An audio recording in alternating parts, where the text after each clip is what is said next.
Hello dear students, एक बार फिर से हार्दिक स्वागत है आपका आपके अपने YouTube channel target maths reading पर। दोस्तों, इस वीडियो में हम chapter 3 synthetic fibres and plastics यानी संश्लेषित रेसे और प्लास्टिक पढ़ेंगे। इससे पहले चैप्टर 1 और चैप्टर 2 की वीडियो अपलोड हो गई है। अगर आपने अभी तक वो वीडियो नहीं देखी तो उसे भी देख लीजिएगा, लिंक आपको डिस्क्रिप्शन में मिल जाएगा।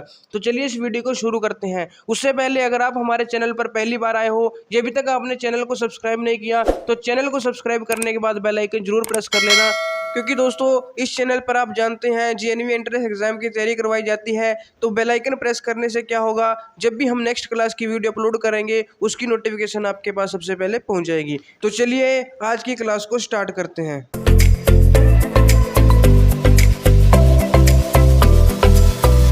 दोस्तों, सबसे पहले हम चैप्टर का एक ब्रीफ इंट्रोडक्शन देखते हैं ताकि आपके दिमाग में एक रोड मैप तैयार हो जाए कि हमें इस चैप्टर में क्या क्या पढ़ना है और आपको चैप्टर को समझने में बहुत ही आसानी रहे। सबसे पहला टॉपिक जो हम पढ़ेंगे वो है फाइबर्स एंड इट्स टाइप्स, यानी रेशा क्या होता है और कितने प्रकार का होता है। दोस्तों, जो फाइबर्स है दो प्रकार के होते हैं, natural fibres and synthetic fibres. इन दोनों के बारे में हम डीप से पढ़ेंगे कि नेचुरल फाइबर्स कौन से होते हैं और सिंथेटिक फाइबर्स कौन से होते हैं। अब चैप्टर का नाम दोस्तों सिंथेटिक फाइबर्स है, तो मेन इसमें हमें सिंथेटिक फाइबर्स पढ़ना है और इसके कैरेक्टरिस्टिक्स भी पढ़ेंगे, कैरेक्टरिस्टिक्स ऑफ सिंथेटिक फाइबर्स। उसके बाद दोस्तों एक और इंपॉर्टेंट टॉपिक है रबर, इसके बारे में भी हमें पढ़ना है, उसके टाइप्स पढ़ेंगे। रबर भी दोस्तों दो टाइप्स की होती है, नेचुरल रबर और सिंथेटिक रबर, इसके बारे में भी पढ़ेंगे। इससे भी क्वेश्चन पूछा जा सकता है। हमें कोई भी टॉपिक नहीं छोड़ना है दोस्तों, सभी टॉपिक बहुत ही इंपॉर्टेंट है। इसके बाद हम जो पढ़ेंगे वो है plastics and its types. Plastic क्या होती है और कितने टाइप की होती है। दोस्तों, प्लास्टिक के दो टाइप होते हैं, थर्मोप्लास्टिक और थर्मोसेटिंग प्लास्टिक। अब थर्मोसेटिंग प्लास्टिक क्या होती है और थर्मो प्लास्टिक क्या होती है, इसके बारे में भी हम वीडियो में आगे डिस्कस करेंगे। उसके बाद जो प्लास्टिक है उसकी प्रॉपर्टीज के बारे में डिस्कस करेंगे, कौन कौन सी इसकी प्रॉपर्टीज है। और फिर प्लास्टिक्स एंड एनवायरनमेंट, यानी प्लास्टिक का हमारे एनवायरनमेंट पे, हमारे पर्यावरण पे क्या इफेक्ट पड़ता है, क्या प्रभाव पड़ता है, इसके बारे में भी डिस्कस करेंगे। और उसके बाद लास्ट में एक बहुत ही इंपॉर्टेंट टॉपिक है दोस्तों, बायोडिग्रेडेबल एंड नॉन बायोडिग्रेडेबल, इसके बारे में भी हम पढ़ेंगे। तो आपके सामने एक रोड मैप तैयार हो गया है दोस्तों कि हमें क्या क्या इस चैप्टर में पढ़ना है। Fibres and its types, natural and synthetic fibres, फिर उसकी कैरेक्टरिस्टिक्स, रबर और उसके टाइप, प्लास्टिक के बारे में इसके टाइप, इसके प्रॉपर्टीज और इसका एनवायरनमेंट पे क्या इफेक्ट पड़ेगा। और उसके बाद biodegradable and non biodegradable materials. तो दोस्तों सबसे पहले स्टार्ट करते हैं topic first, fibres and its types. दोस्तों सबसे पहले बात करते हैं फाइबर्स यानी रेशे क्या होते हैं। The clothes which we wear are made of fabrics, यानी दोस्तों जो भी हम क्लोथ्स पहनते हैं वो किसके बने होते हैं, वो फैब्रिक्स के बने होते हैं, यानी कपड़े के बने होते हैं। ये तो सिंपल सी बात है, आपको भी पता है। जो भी हम क्लोथ्स पहनते हैं, पैंट कमीज शर्ट वगैरह, वो कपड़े के बने होते हैं। और जो कपड़ा होता है दोस्तों, फैब्रिक्स होता है, वो फाइबर्स का बना होता है, रेशे का बना होता है। यानी फैब्रिक्स तो अलग हो गया कपड़ा, और जो कपड़ा है वो आगे किसका बना होता है, फाइबर्स का, रेशों का। यानी दोस्तों जो बिल्कुल ही थ्रेड लाइक स्ट्रक्चर होते हैं, धागे टाइप के होते हैं जो, उनको ही हम रेशे यानी कि फाइबर्स कहते हैं। जो फाइबर्स होते हैं बिल्कुल पतले पतले धागे टाइप को, उनसे कपड़ा बनता है और फिर कपड़े से जो क्लोथ्स हम पहनते हैं, पैंट कमीज शर्ट वगैरह, वो सब बनाया जाता है। तो ये था फाइबर। दोस्तों जो फैब्रिक्स यानी कपड़ा बनाने के लिए फाइबर्स का यूज किया जाता है, रेशे का यूज किया जाता है, उस रेशे को नेचुरल और आर्टिफिशियल सोर्सेज से ऑब्टेन किया जाता है, प्राप्त किया जाता है। फाइबर्स का यूज है दोस्तों बहुत सारी अलग अलग प्रकार की घरेलू वस्तुओं को बनाने के लिए भी किया जाता है। तो फाइबर्स के बारे में दोस्तों, फाइबर्स दो टाइप का होता है दोस्तों, नेचुरल फाइबर और आर्टिफिशियल फाइबर यानी कि सिंथेटिक फाइबर। सबसे पहले बात करेंगे नेचुरल फाइबर क्या होता है। नेचुरल फाइबर्स यानी प्राकृतिक रेशे। दोस्तों नाम से ही पता चल रहा है, ऐसे फाइबर्स, ऐसे रेशे जो नेचर से प्राप्त किए जाते हैं, यानी लिविंग बीइंग से ऑब्टेन किए जाते हैं। The naturally occurring fibres that humans derive from plants और animals are known as natural fibres. For example cotton, wool, silk etcetera. यानी दोस्तों ऐसे जो रेशे होते हैं जिनको मानव, मनुष्य, पौधों से या फिर जंतुओं से प्राप्त करता है, ऐसे रेशों को हम क्या कहते हैं, प्राकृतिक रेशे यानी कि प्राकृतिक फाइबर कहते हैं। जैसे कपास हो गया, ऊन हो गया, रेशम हो गया, जूट वगैरह हो गया, ये सभी क्या है दोस्तों, नेचुरल फाइबर्स हैं। दोस्तों जैसा कि हमने अभी पढ़ा कि प्राकृतिक रेशे पौधों या फिर जानवरों से प्राप्त किए जाते हैं। जो रेशे पौधों से प्राप्त किए जाते हैं उनको हम पादप रेशे कहते हैं, और जो जंतुओं से प्राप्त किए जाते हैं, जानवरों से प्राप्त किए जाते हैं, उन्हें हम जंतु रेशे कहते हैं। कपास और जूट दोस्तों ये पौधों से प्राप्त किए जाते हैं, इसीलिए इनको हम प्लांट्स फाइबर्स यानी पादप रेशे कहते हैं। और जो वूल और सिल्क है, ऊन और रेशम है, ये एनिमल से ऑब्टेंड किया जाता है, जानवरों से प्राप्त किया जाता है, इसीलिए हम इसे जंतु रेशे कहते हैं। तो 2 पॉइंट आपको ये भी याद रखने हैं, कपास और जूट पादप रेशे हैं, जबकि ऊन और रेशम ये दोनों जंतु रेशे हैं। अब दोस्तों कपास, जूट, ऊन तथा रेशम इन चारों के बारे में पढ़ेंगे। सबसे पहले बात करते हैं ऊन और रेशम की, यानी वूल एंड सिल्क की। दोस्तों जो ऊन है वो आप जानते ही होंगे, भेड़ों के जो बाल होते हैं उनसे प्राप्त होती है। जो वूल है वो भेड़ों के बालों से प्राप्त की जाती है। और अगर बात करें सिल्क की, तो एक सिल्क वोम होता है, रेशम कीट होता है, जिसे हम रेशम का कीड़ा कहते हैं। उस कीड़े के कोकूनों से रेशम को प्राप्त किया जाता है, यानी जो सिल्क वोम होते हैं उसके कोकून से जो सिल्क है, रेशम है, इसे प्राप्त किया जाता है, ऑब्टेंड किया जाता है। तो ये ऊन और रेशम के बारे में था। अब हम देखते हैं कपास के बारे में, कॉटन के बारे में। दोस्तों जो कपास है वो सबसे ज़्यादा यूज़ किए जाने वाला नेचुरल फाइबर है, यानी जो कपास है वो सबसे ज़्यादा यूज़ किए जाने वाला एक प्राकृतिक रेशा है। जैसे हमने अभी जूट के बारे में बताया, ऊन के बारे में बताया, रेशम के बारे में बताया, इन चारों में से कॉटन है जो सबसे ज़्यादा यूज़ किया जाता है। कॉटन फाइबर को दोस्तों हम कॉटन वूल के नाम से भी जानते हैं, इसे कपास ऊन के नाम से भी जानते हैं। अगर क्वेश्चन आया कि कपास ऊन के नाम से किस प्राकृतिक रेशे को जाना जाता है, तो कपास को ही कपास ऊन के नाम से भी जाना जाता है, ये भी आपको याद रखना है। दोस्तों अगर आपने जो कपास की खेती है वो देखा हो, तो उसमें जो कपास का पौधा होता है उसके ऊपर फल लगता है, कॉटन बॉल कहते हैं जिसे, वाइट कलर की होती है, बिल्कुल ऐसे जैसे कि बर्फ हो। तो वाइट कलर की कॉटन बॉल होती है उसके प्लांट के ऊपर। उसी कॉटन बॉल से क्या किया जाता है, जो कॉटन के फाइबर्स हैं वो ऑब्टेन किए जाते हैं, प्राप्त किए जाते हैं, और फिर इससे धागा वगैरह बना के जो भी मतलब क्लोथ्स वगैरह बनाए जाते हैं, कपड़ा बनाया जाता है। और दोस्तों जो कॉटन है इसकी जो फसल है वो मतलब जो गर्म जलवायु वाले क्षेत्र होते हैं या फिर जहाँ पे काली मिट्टी पाई जाती है वहाँ पे इसकी फसल होती है, वहाँ पे इसकी खेती की जाती है। जो भी हॉट क्लाइमेट होता है जहाँ पे गर्मी होती है दोस्तों, जैसे राजस्थान का इलाका हो गया, गुजरात हो गया, हरियाणा का जो मतलब राजस्थान के टच में एरिया है, कुछ पंजाब का एरिया, और मतलब तमिलनाडु, कर्नाटक, आंध्र प्रदेश वगैरह, इन राज्यों में इसकी खेती की जाती है। तो ये जितने भी पॉइंट थे कपास के बारे में आपको याद रखना है, इनमें से कोई किसी भी पॉइंट से क्वेश्चन आपसे पूछा जा सकता है। नेक्स्ट है जूट।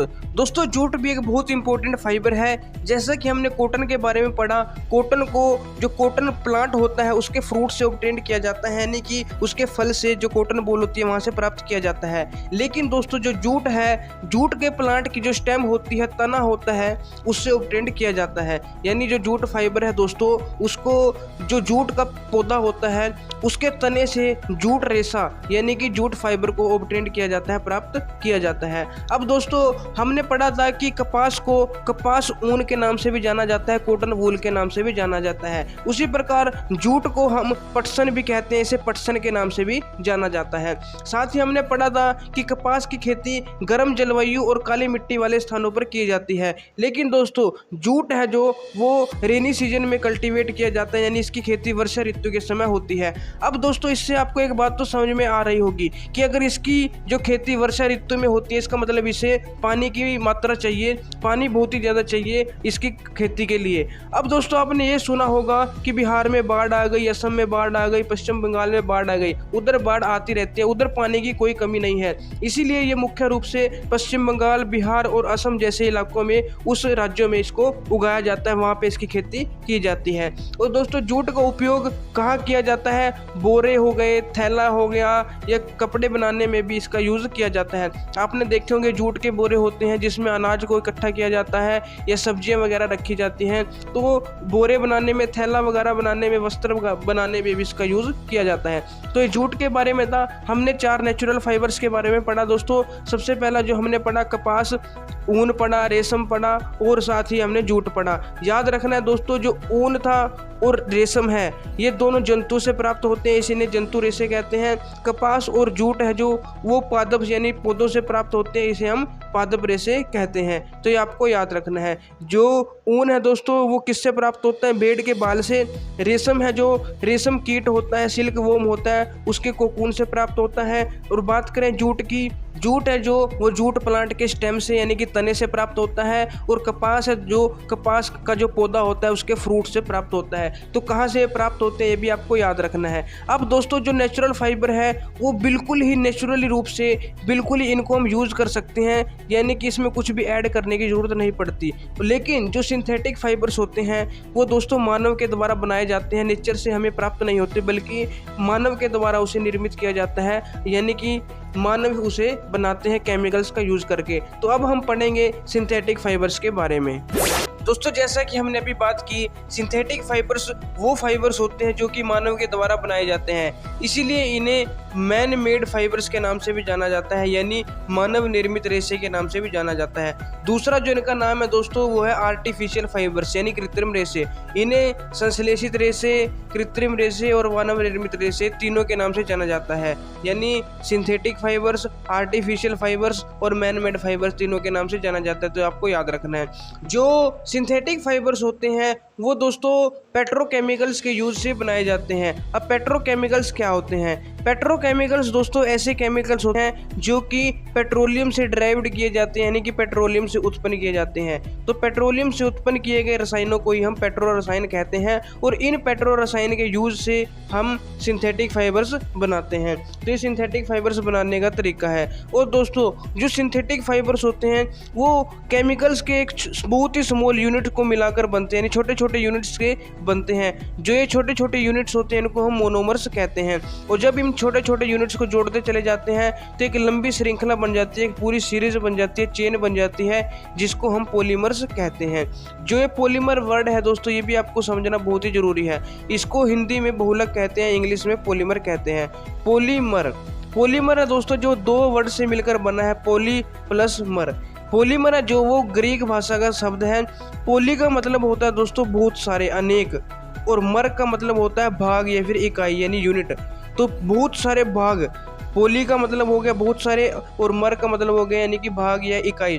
तो बहुत सारी इकाइयों को जोड़कर यानी कि बहुत सारे यूनिट्स को जोड़कर, बहुत सारे जो भाग है उनको जोड़कर जो एक लंबी श्रृंखला बनती है, लंबी चेन बनती है, उसे ही हम पॉलीमर्स यानी कि बहुलक कहते हैं। तो एक पॉलीमर या बहुलक क्या है दोस्तों? बहुत सी इकाइयों को दोहराने से बनता है, यानी कि बहुत से जो स्मॉल यूनिट्स हैं उनको रिपीट करने से बनता है। एक और बहुत इंपॉर्टेंट बात जो आपको याद रखनी है दोस्तों कि पॉलीमर्स हैं जो वो सिर्फ सिंथेटिक ही नहीं होते, ये नेचर में भी पाए जाते हैं, प्रकृति में भी पाए जाते हैं। फॉर एग्जाम्पल जो कॉटन है वो भी एक पॉलीमर है जिसे सेलुलोज के नाम से जाना जाता है, यानी कपास भी एक क्या है? बहुलक है, जिसको सेलुलोज के नाम से जाना जाता है, सेलुलोज कहा जाता है।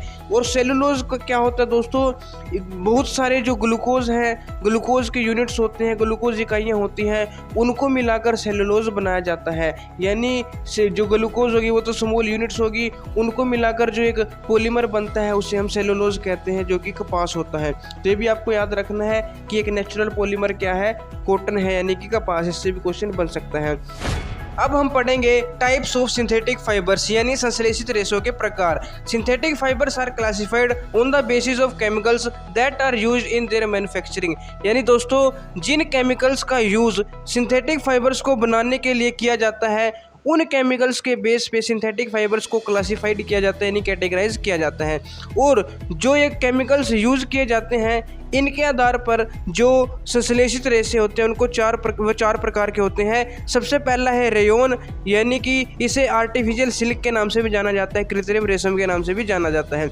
दूसरा है नायलॉन, तीसरा है पॉलीएस्टर। अब दोस्तों पॉलीएस्टर आपको पता चल रहा होगा जैसे पॉलीमर होता है वैसे पॉलीएस्टर, एस्टर के बहुत सारे यूनिट्स को जोड़ के पॉलीएस्टर बनाया जाता है, ये भी एक पॉलीमर है। उसके बाद चौथा है एक्रिलिक, जिसे हम आर्टिफिशियल वूल के नाम से भी जानते हैं, यानी कृत्रिम ऊन के नाम से भी जानते हैं। तो दो क्वेश्चन तो यहीं से बन गए कि आर्टिफिशियल सिल्क के नाम से किसे जाना जाता है? रेयोन को। और आर्टिफिशियल वूल के नाम से किसे जाना जाता है? एक्रिलिक को। अब हम इन सब को चारों को 1 बाय 1 पढ़ेंगे, इनकी और भी जो कैरेक्टरिस्टिक्स हैं इसके बारे में पढ़ेंगे। तो सबसे पहले स्टार्ट करते हैं रेयोन के बारे में। दोस्तों रेयोन को आर्टिफिशियल सिल्क यानी कृत्रिम रेशम भी कहा जाता है, ये तो आप जान चुके हो। रेयन के बारे में पढ़ने से पहले सिल्क यानी रेशम के बारे में एक छोटी सी स्टोरी जानना बहुत ही जरूरी है।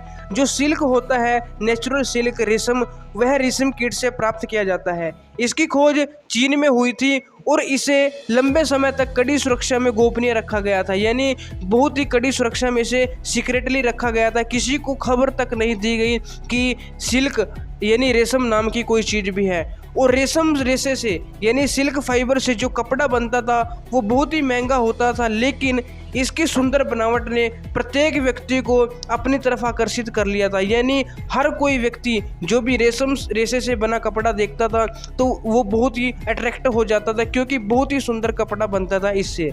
उसके बाद दोस्तों रेशम को कृत्रिम रूप से बनाने के प्रयास किए गए, लेकिन 19वीं सदी के अंतिम छोर पर वैज्ञानिकों को रेशम समान गुणों वाले रेशे प्राप्त करने में सफलता प्राप्त हुई। यानी इतनी मशक्कत के बाद फिर जाके रेशम के समान गुण वाले रेशे प्राप्त करने में वैज्ञानिकों को सफलता मिली।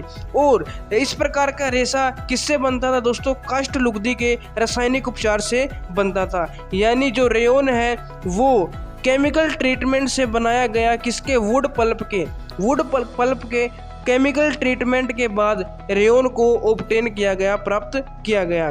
दोस्तों जो वुड पल्प है, काष्ठ लुगदी है, वो एक नेचुरल चीज़ है, नेचुरल सोर्स है, लेकिन जो रेयन है वो सिंथेटिक फाइबर है। क्योंकि दोस्तों वुड पल्प का जो है केमिकल ट्रीटमेंट किया जाता है, इसे डायरेक्ट यूज़ नहीं किया जाता। अगर इसे डायरेक्ट यूज़ किया जाता तो ये क्या होता? एक आर्टिफिशियल ना होकर एक नेचुरल होता, लेकिन अब ये सिंथेटिक फाइबर है क्योंकि इसे केमिकल ट्रीटमेंट के द्वारा तैयार किया जा रहा है। दोस्तों जो रेयन होता है वो सिल्क के कंपैरिजन में बहुत ही सस्ता होता है और इसे सिल्क के तरह ही बुना जा सकता है। जैसे सिल्क के रेशे होते हैं, सिल्क फाइबर होते हैं, उसी की तरह से बुना जा सकता है और ये सिल्क से सस्ता भी होता है, रेशम से सस्ता भी होता है।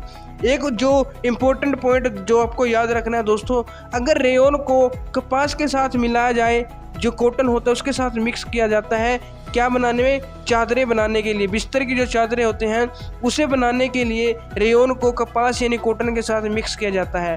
और रेयन को ऊन के साथ यानी वूल के साथ मिक्स किया जाता है, जो कालीन होते हैं, गलीचे होते हैं, वो बनाने के लिए। तो ये 2 पॉइंट भी आपको याद रखने हैं। तो सबसे पहले आपको स्टोरी तो पता चल गई। जो मेन इसमें याद रखना दोस्तों कि जो रेयन है वो वुड पल्प के केमिकल ट्रीटमेंट से ऑब्टेन किया जाता है, यानी काष्ठ लुगदी के रासायनिक उपचार द्वारा प्राप्त किया जाता है। दूसरा जो रेयन है वो सिल्क से चीपर होता है, यानी रेशम से सस्ता होता है और इसे रेशम के रेशों की तरह बुना जा सकता है, यानी सिल्क फाइबर्स की तरह बुना जा सकता है। थर्ड जो आपको याद करना है, बेडशीट बनाने के लिए रेयन को कॉटन के साथ मिक्स किया जाता है और कारपेट्स बनाने के लिए रेयन को वूल यानी ऊन के साथ मिक्स किया जाता है। तो आपको इंपॉर्टेंट पॉइंट्स याद रखने हैं, इनसे क्वेश्चन बन सकता है। अब हम पढ़ेंगे नायलॉन के बारे में। दोस्तों नायलॉन भी एक मैन मेड फाइबर है, इसे 1931 में बनाया गया और मेन बात क्या है दोस्तों, इसे बनाने में किसी भी प्रकार का कोई नेचुरल रॉ मटेरियल का यूज़ नहीं किया गया, यानी कोई भी ऐसा मटेरियल यूज़ नहीं किया गया जो प्लांट्स या फिर एनिमल्स से प्राप्त होता हो। इसे बिल्कुल ही आर्टिफिशियली बनाया गया, कोयले, जल और वायु से इसका निर्माण किया गया, यानी कोल, वाटर एंड एयर, इन तीनों का यूज़ करके इसे प्रिपेयर किया गया। जो नायलॉन है दोस्तों ये पहला एक ऐसा फाइबर है जो बिल्कुल ही सिंथेटिक फाइबर है, फुली सिंथेटिक फाइबर है। नायलॉन एक फर्स्ट फुली सिंथेटिक फाइबर था, मतलब कि पूर्ण रूप से संश्लेषित था। इसमें जैसे रेयन में आपने पढ़ा वुड पल्प का यूज़ किया गया था उसे बनाने में, जो कि एक नेचुरल सोर्स था। हालांकि जो रेयन है वो भी एक संश्लेषित रेशा है, सिंथेटिक फाइबर है, लेकिन उसमें जो वुड पल्प है जो सोर्स था वो नेचुरल था। लेकिन नायलॉन को बनाने में दोस्तों किसी भी प्रकार का कोई नेचुरल रॉ मटेरियल यूज़ नहीं किया गया, ये बिल्कुल ही 100% क्या है, एक आर्टिफिशियल सिंथेटिक फाइबर है। दोस्तों जो नायलॉन फाइबर्स होते हैं वो बहुत ही स्ट्रॉन्ग होते हैं, इलास्टिक होते हैं यानी कि प्रत्यास्थ होते हैं, हल्के होते हैं, लाइट वेट होते हैं, लस्ट्रस होते हैं यानी चमकीले होते हैं और इजी टू वॉश होते हैं, यानी कि इनको धोना भी आसान होता है, आसानी से धुल सकते हैं। इसीलिए कपड़ों के निर्माण में, कपड़े बनाने में जो नायलॉन है वो बहुत ही प्रचलित है, बहुत ही प्रसिद्ध है। तो इलास्टिक होते हैं, स्ट्रॉन्ग होते हैं, लाइट वेट होते हैं, हल्के होते हैं, लस्ट्रस होते हैं यानी चमकीले होते हैं, ईजी टू वॉश होते होते हैं, यानी कि धुलने में आसान रहते हैं। तो ये पाँचों के 5 कैरेक्टरिस्टिक्स ये भी आपको याद रखनी है। उसके बाद दोस्तों जो नायलॉन का यूज़ कहाँ कहाँ किया जाता है, जैसे जुराबें हो गई या फिर रस्से वगैरह, तंबू, जो दांत साफ करने वाले ब्रश होते हैं, कार की सीट के जो पट्टे होते हैं, स्लीपिंग बैग, पर्दे, बहुत सारी वस्तुएं हैं दोस्तों जिसे बनाने में नायलॉन का यूज़ किया जाता है। और मेन जो इसका यूज़ है जो कि बहुत ही इंपॉर्टेंट है वो है पैराशूट बनाने में, और जो रॉक क्लाइंबिंग के लिए रोप्स यूज़ की जाती है, चट्टानों पर चढ़ने के लिए जो रस्से यूज़ किए जाते हैं उनके निर्माण में भी नायलॉन का यूज़ किया जाता है। इससे क्वेश्चन पूछा जा सकता है, इंपॉर्टेंट पॉइंट है। जो रॉक क्लाइंबिंग के लिए रोप्स यूज़ की जाती हैं, रस्से यूज़ किए जाते हैं, और पैराशूट बनाने के लिए भी नायलॉन का यूज़ किया जाता है। और एक और जो मोस्ट इंपॉर्टेंट बात है दोस्तों, जो नायलॉन का तार होता है वो इस्पात के तार से बहुत ही अधिक मजबूत होता है, यानी जो स्टील वायर होती है उससे भी बहुत ही अधिक मजबूत होता है नायलॉन का तार, नायलॉन का थ्रेड। तो ये नायलॉन के बारे में सब कुछ ये आपको याद रखना है। नेक्स्ट है पॉलिएस्टर। पॉलिएस्टर दोस्तों एक पॉलीमर है जो कि एस्टर को रिपीट करके, एस्टर की जो यूनिट होती है उसको रिपीट करके बनाया जाता है। और एस्टर क्या है दोस्तों, एक केमिकल है जो कि फलों को उनकी गंध प्रदान करता है। तो एस्टर एक केमिकल है जिसको रिपीट करके पॉलिएस्टर नाम का एक पॉलीमर बनाया जाता है। बात करें दोस्तों पॉलिएस्टर की, पॉलिएस्टर जो है एक रिंकल फ्री फैब्रिक है और इजी टू वॉश फैब्रिक है। यानी दोस्तों जो पॉलिएस्टर है उससे बने जो कपड़े होते हैं उनमें आसानी से सिलवटें नहीं पड़ती, वो बिल्कुल सपाट रहते हैं और आसानी से इन्हें धोया भी जा सकते हैं, आसानी से धुल जाते हैं। तो ये रिंकल फ्री है। रिंकल फ्री का मतलब यही है दोस्तों कि इसमें रिंकल्स नहीं पड़ते, यानी सिलवटें नहीं पड़ती। जो भी कपड़ा पॉलिएस्टर फाइबर से बना होता है उसमें सिलवटें नहीं पड़ती, बिल्कुल सपाट रहता है और आसानी से धुल भी जाता है। जैसे दोस्तों टेरिलिन है, टेरिलिन एक बहुत ही लोकप्रिय पॉलिएस्टर है। इसे दोस्तों जो फाइबर्स होते हैं उसमें खींचा जाता है और उन फाइबर्स का फिर यूज़ किया जाता है बाकी जो अन्य सामान बनाने में या कुछ भी चीज़ बुनने में इसका यूज़ किया जाता है।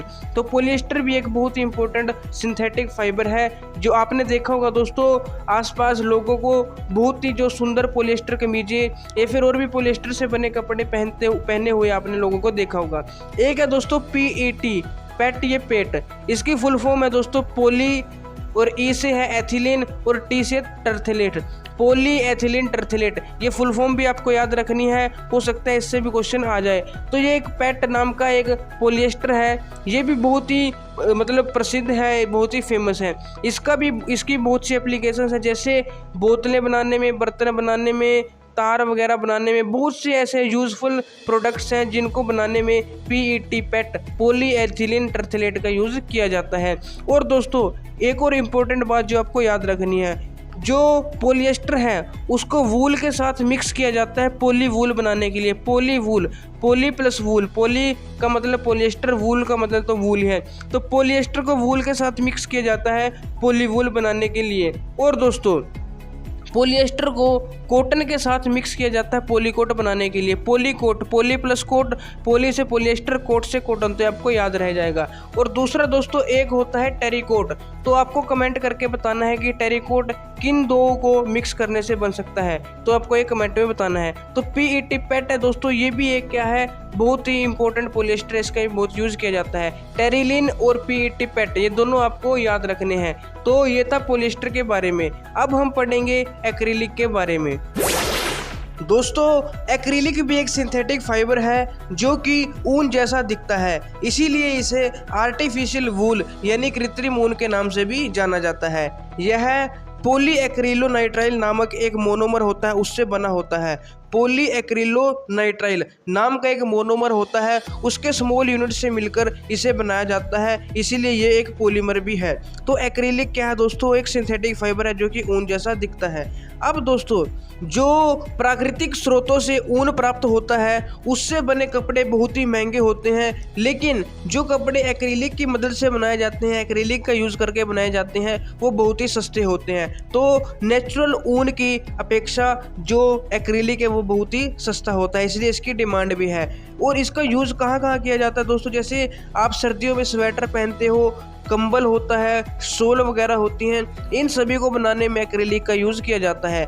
दोस्तों आप सर्दियों में स्वेटर पहनते हो या फिर घर में शाल या कंबलों का यूज़ करते हो, इनमें से बहुत से वास्तव में प्राकृतिक ऊन से नहीं बने होते, बल्कि वे ऊन के जैसे दिखते हैं कि कुछ ऊन टाइप के मटेरियल से बने होते हैं, और वो मटेरियल है जो वो एक्रेलिक ही होता है। दोस्तों जो ऊन से बने होंगे तो वो बहुत ही महंगे होते हैं जो नेचुरल ऊन से बने होते हैं, लेकिन जो एक्रेलिक से बनाए जाते हैं वो बहुत ही सस्ते होते हैं, बहुत ही वो ड्यूरेबल भी होते हैं, चीप भी होते हैं और अफोर्डेबल भी होते हैं। यानी ड्यूरेबल का मतलब दोस्तों अधिक टिकाऊ होते हैं, लंबे समय तक इनको यूज़ कर सकते हैं। चीप का मतलब होता है कि सस्ते होते हैं, जो नेचुरल ऊनी रेशों की तुलना में ये बहुत ही सस्ते होते हैं। और अफोर्डेबल का मतलब इनको आसानी से अफोर्ड किया जा सकता है, सक्षम होते हैं।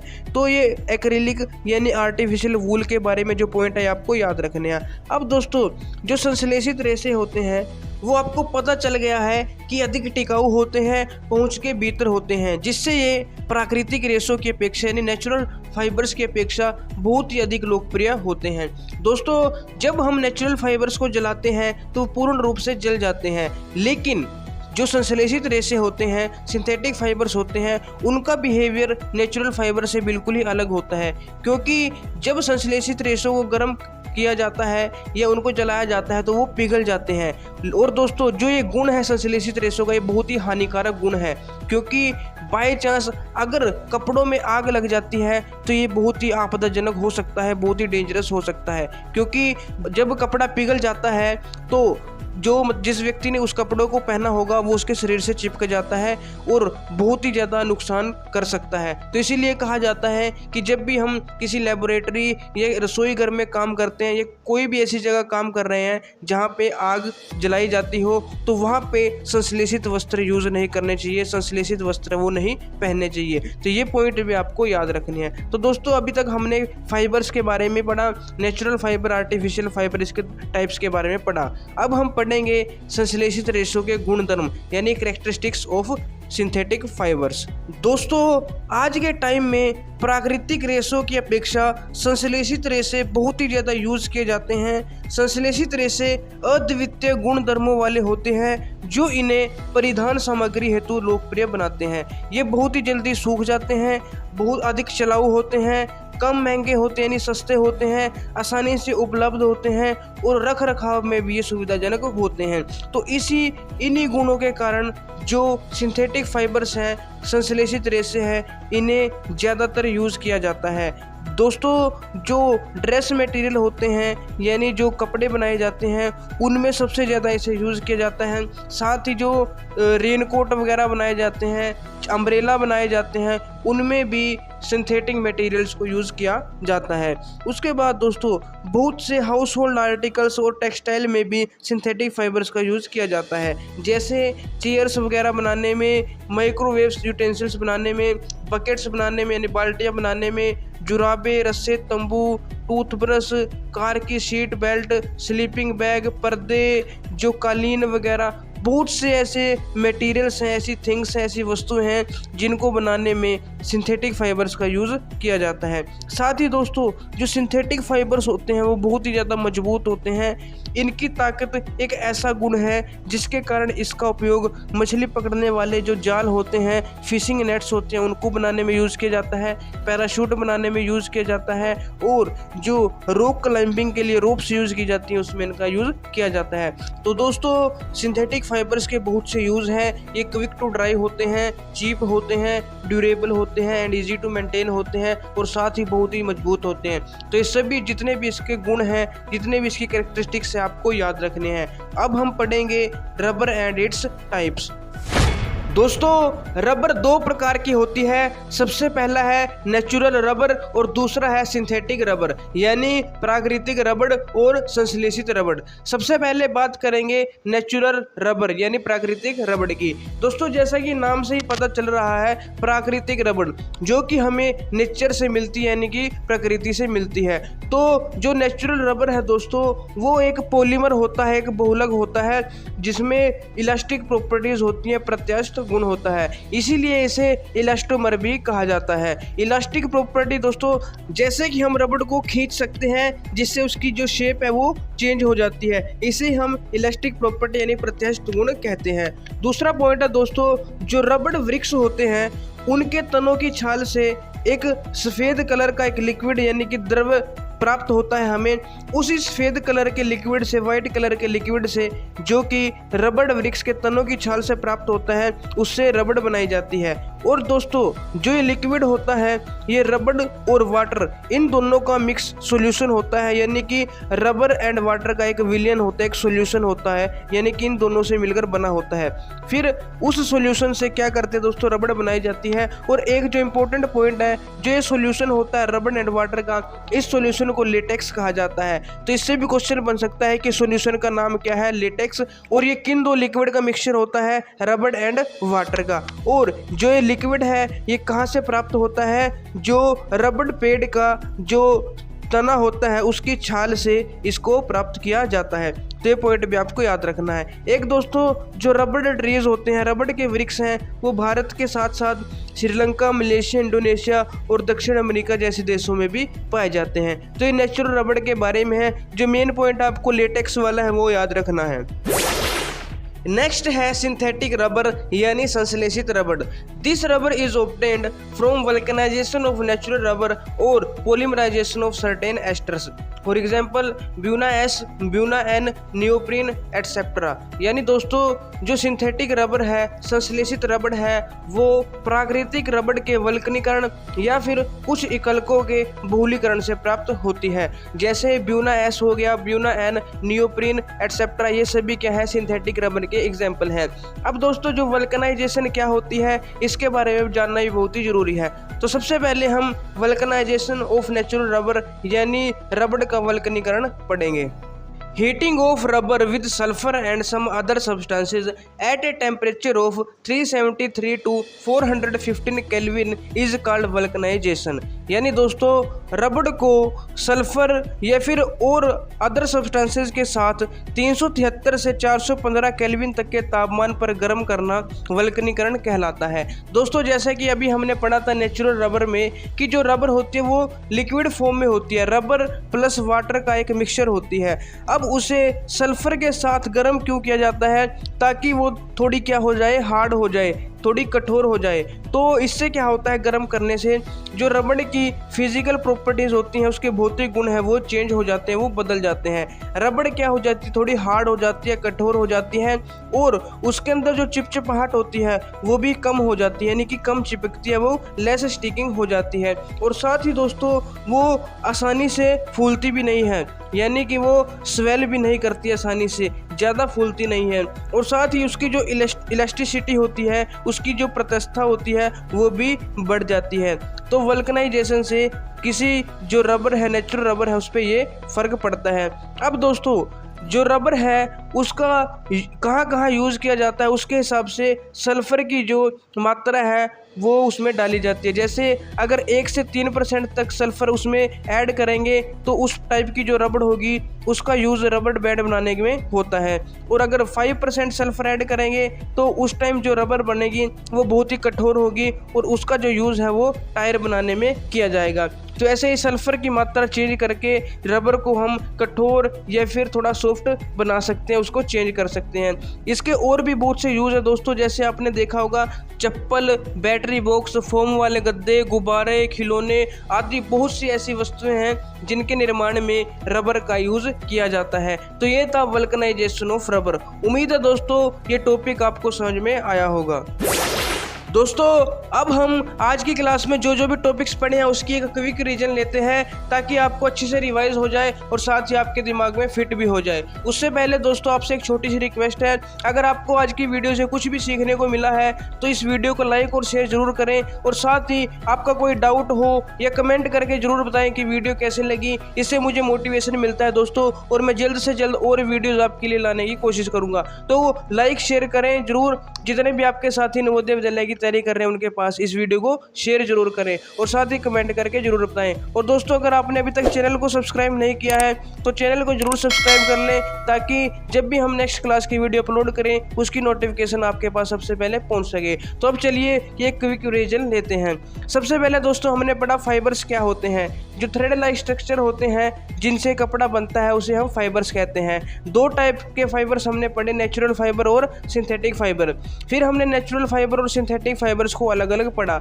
नेचुरल फाइबर में हमने 4 पढ़े थे, कॉटन पढ़ा था, जूट पढ़ा था, सिल्क पढ़ा था और वूल पढ़ा था। यानी कपास पढ़ा था, ऊन पढ़ा था, रेशम और जूट के बारे में पढ़ा था। बात करें सिंथेटिक फाइबर्स की, इसमें भी हमने 4 सिंथेटिक फाइबर्स के बारे में पढ़ा था, रेयोन, नायलॉन, पॉलिएस्टर और एक्रिलिक। उसके बाद दोस्तों हमने सिंथेटिक फाइबर्स के कुछ गुणधर्म यानी इसकी कैरेक्टरिस्टिक्स पढ़ी और साथ ही इसके यूजेस भी पढ़े कि सिंथेटिक फाइबर्स का कहाँ यूज होता है। फिर हमने रबर और उसके टाइप्स के बारे में पढ़ा। रबर के भी दोस्तों 2 टाइप्स थे, नेचुरल एंड सिंथेटिक रबर। फिर नेचुरल और सिंथेटिक रबर्स के बारे में पढ़ा, इसके एग्जांपल्स पढ़े और उसके बाद हमने वल्कनाइजेशन ऑफ रबर पढ़ा, यानी रबर का वल्कनीकरण पढ़ा। तो दोस्तों ये आज की क्लास थी। बाकी के जो टॉपिक रहते हैं जैसे plastic and its types, plastic की कैरेक्टरिस्टिक्स, प्लास्टिक एंड एनवायरनमेंट और साथ ही biodegradable and non biodegradable materials, इन सब के बारे में हम नेक्स्ट वीडियो में पढ़ेंगे।